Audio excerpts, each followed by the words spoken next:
কারণে অশুভ শক্তি আমাদের সঙ্গে পারে না, কারণ কেটে খাওয়া মানুষদের পক্ষে আল্লাহর রহমত থাকে। আর টাঙ্গাইলের সবচেয়ে সুনাম ধন্য পরিবার তাকে বাদ দিয়ে, যে পরিবারটাকে বাদ দিলে বাংলাদেশের স্বাধীনতাই লেখা হবে না। আমি কিছুদিন পূর্বে আপনাদের এই পাশের একটা বক্তব্য করেছিলাম যে সিদ্দিকী পরিবারের মানুষ অভিমানী হয় কিন্তু বেঈমান হয় না। এরা যে জায়গায় যাওয়ার কথা, হয়তো তাদের রাগ অভিমানের কারণে তারা হয়তো পিছিয়ে আছে, কিন্তু সম্মান এবং দেশপ্রেমে তাদের উপরে বাংলাদেশের কোনো পরিবার নেই।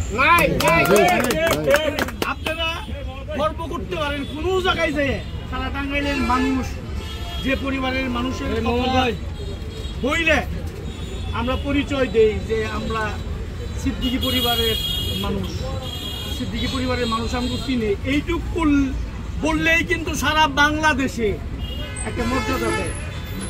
আমি আপনাদের নেতা হিসাবে না, ভাই বন্ধু হিসাবে আপনাদের কাছে আমার আদেশ নির্দেশ অনুরোধ যেটাই ভাবেন, আপনারা সকলেই একজন অনেক উঁচু মাপের মানুষ আজাদ সিদ্দিকী।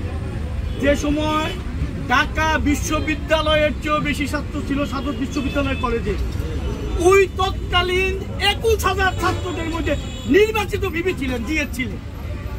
এই আজাদ সিদ্দিকী তবু জেলার চেয়ারম্যান, এটা খুব ছোট্ট জিনিস, তার মন্ত্রী থাকা উচিত ছিল,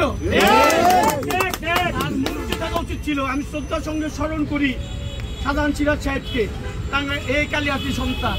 আমি শ্রদ্ধার সঙ্গে স্মরণ করি লতিফ সিদ্দিকীকে, যারা এই দেশটাকে স্বাধীন করার জন্য মুক্তিযুদ্ধের সংগঠন। আজকে তাদের শিষ্যরা এই দেশের অনেক বড় বড় মানুষ হয়েছে। আর কাল পরুটিয়া সাদত বিশ্ববিদ্যালয়ে যে বিপি হয়, সে এমপি হয়, মন্ত্রী হয়। এটা কিন্তু ইতিহাস সাক্ষী, যারাই হয়েছে, সাধারণ সিরাজ হয়েছে, লতিফ সিদ্দিকী সাহেব হয়েছে, আরো অনেকেই হয়েছে। আজাদ সিদ্দিকী আপনাদের মধ্যে থাকার জন্যই কিন্তু আমরা তারে কইছি যে একটা চেয়ার নিয়ে থাকি। তারপরে পরিবারের আরো বড় ভাইরা আছে, আল্লাহ চাইলে আপনি বড় কিছু হয়েননি। পরে মানুষের সেবা করতে গেলে একটা চেয়ারে বসলে সেবা করার একটা মাধ্যম। আপনারা তাকে একটা চেয়ার দিয়ে দেখেন, কোনোদিন আর এই কালিহাতিতে কোনো মানুষ নয় তার ওই জায়গাতে নামাইতে পারে।